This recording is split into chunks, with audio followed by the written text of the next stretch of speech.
Education channel में आपका स्वागत है।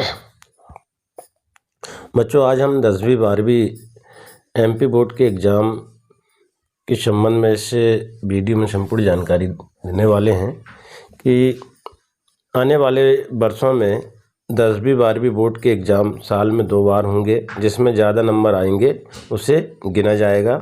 अगले सत्र से लागू होगा यह नया पैटर्न। तो ये बच्चों के लिए एक महत्वपूर्ण जानकारी है कि कक्षा 10वीं और 12वीं एमपी बोर्ड की जो परीक्षाएं के जो पैटर्न है उसमें बदलाव होने जा रहा है। केंद्रीय शिक्षा मंत्रालय ने बताया कि साल में एक बार होने वाली बोर्ड परीक्षाएं अब 2 बार होगी और दोनों एग्ज़ाम में से जिसमें से स्टूडेंट ज़्यादा नंबर लाएंगे उसे गिना जाएगा। क्या है प्रोसेस और क्या क्या व्यवस्थाएं हैं इसमें, इस सभी हम इस वीडियो में जानेंगे। इससे पूर्व अगर आपके द्वारा चैनल को सब्सक्राइब नहीं किया गया है तो कृपया कर चैनल को सब्सक्राइब कर लाइक एवं शेयर जरूर करें, जिससे कि हमारे आने वाली हर महत्वपूर्ण वीडियो की नोटिफिकेशन आप तक आसानी से पहुँच सके। बच्चों, हम देखेंगे 10वीं और 12वीं की बोर्ड परीक्षाएँ के पैटर्न में बड़ा बदलाव होने जा रहा है। जिसमें हमने देखा है कि यह फैसला जो है बुधवार को नई राष्ट्रीय शिक्षा नीति की बैठक में लिया गया है। केंद्रीय शिक्षा मंत्री धर्मेंद्र प्रधान के मुताबिक नई राष्ट्रीय शिक्षा नीति 2020 के तहत बोर्ड परीक्षाओं का नया ढांचा तैयार हो गया है और 2024 के शिक्षा सत्र में किताबें भी इसी के हिसाब से तैयार होगी। इस नए पैटर्न का मकसद यह है कि बच्चों का फोकस विषयों पर बना रहे। माना जा रहा है कि जल्द राज्यों के बोर्ड इस बारे में निर्देश जारी कर सकते हैं। फिलहाल नई शिक्षा नीति में 2 बार बोर्ड परीक्षाएं कराने की सिफारिश से जोड़कर केंद्र को भेज दी गई है। उधर तमिलनाडु और केरल की सरकारों ने पहले ही नई राष्ट्रीय नीति को लागू करने से मना कर दिया है। कर्नाटक भी इसी दिशा में आगे बढ़ रहा है। कक्षा 11वीं 12वीं के स्टूडेंट को पढ़नी होगी 2 भाषाएं। अब 11वीं और 12वीं के स्टूडेंट को 2 भाषाएं पढ़नी होगी। इसमें से एक भारतीय भाषा होनी चाहिए। हालांकि स्टूडेंट को सब्जेक्ट चुनने की छूट होगी। उन पर चुनी गई स्ट्रीम के आधार पर कोई प्रतिबंध नहीं होगा।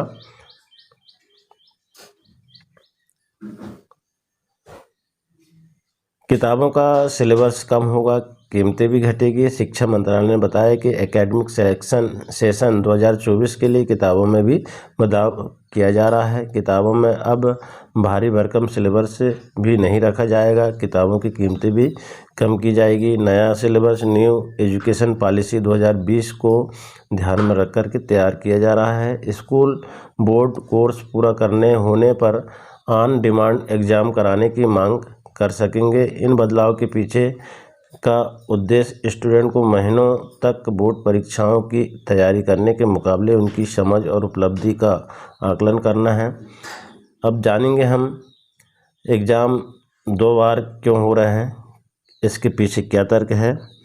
तो 2 बार बोर्ड परीक्षाओं को लेकर कुछ तर्क भी दिए गए हैं। इसके मुताबिक इससे बच्चे अपनी तैयारी का मूल्यांकन खुद कर सकेंगे। उन्हें एक ही सब्जेक्ट या उससे जुड़े तत्वों को साल भर याद रखने की ज़रूरत नहीं पड़ेगी। इसलिए नई किताबें भी तैयार की जा रही है। इससे महीनों तक कोचिंग लेने या याद रखने के बजाय समझ और योग्यता का मूल्यांकन करने की दक्षता बढ़ेगी। विषयों की गहरी समझ और उसका व्यवहारिक कौशल सशक्त होगा। कला विज्ञान के अलावा भी नए विषय चुन सकेंगे। बच्चों को आर्ट, साइंस और कॉमर्स के अलावा नए विषय चुनने का मौका मिलेगा। नए विषय भविष्य की ज़रूरतों के अनुसार होंगे। स्कूल बोर्डों को ऑन डिमांड परीक्षा कराने की क्षमता विकसित करनी होगी। कक्षा 3 से 12 तक नए पाठ्यक्रम पर फोकस है। धर्मेंद्र प्रधान जो हमारे देश के मंत्री हैं, कैबिनेट मंत्री, इन्होंने बताया कि नई शिक्षा नीति का करिकुलम केंद्र को सौंपा दिया गया है। राष्ट्रीय निरीक्षण समिति और पाठ्यक्रम और पाठ्यपुस्तक समिति मूल्य भारतीय सोच के अनुरूप इसकी जांच कर रही है। ये समितियां कक्षा 3 से 12 तक के लिए 21वीं सदी की ज़रूरतों के अनुसार पाठ्यक्रम को अंतिम रूप देंगी। जुलाई 2020 में मंजूरी मिली थी जो नई शिक्षा नीति है वो जुलाई 2020 में इसको मंजूरी मिली थी। नई शिक्षा नीति को 29 जुलाई 2020 को इसे मंत्रिमंडल से मंजूरी मिली थी। इसमें शिक्षा नीति में समानता, गुणवत्ता जैसे कई मुद्दों पर ध्यान दिया गया है। सरकार ने नई शिक्षा नीति पर केंद्र और राज्य के सहयोग से जीडीपी का 6% हिस्सा खर्च करने का लक्ष्य रखा है। न्यू एजुकेशन पॉलिसी आने से पहले 34 साल पहले यानी 1986 में शिक्षा नीति बनाई गई थी। 2020 के पहले तक उसमें ही बदलाव किए जा रहे थे। केंद्रीय शिक्षा मंत्रालय ने अप्रैल 2023 में नेशनल कैरिकुलम फ्रेमवर्क NCEP का ड्राफ्ट जारी किया था। इसमें 12वीं की बोर्ड परीक्षा को 2 टर्म में लेने का प्रस्ताव रखा था।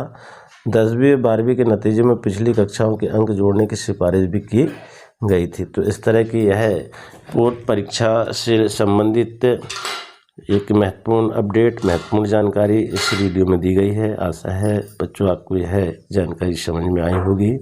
इसी तरह अन्य महत्वपूर्ण जानकारी के लिए चैनल में बने रहें। धन्यवाद।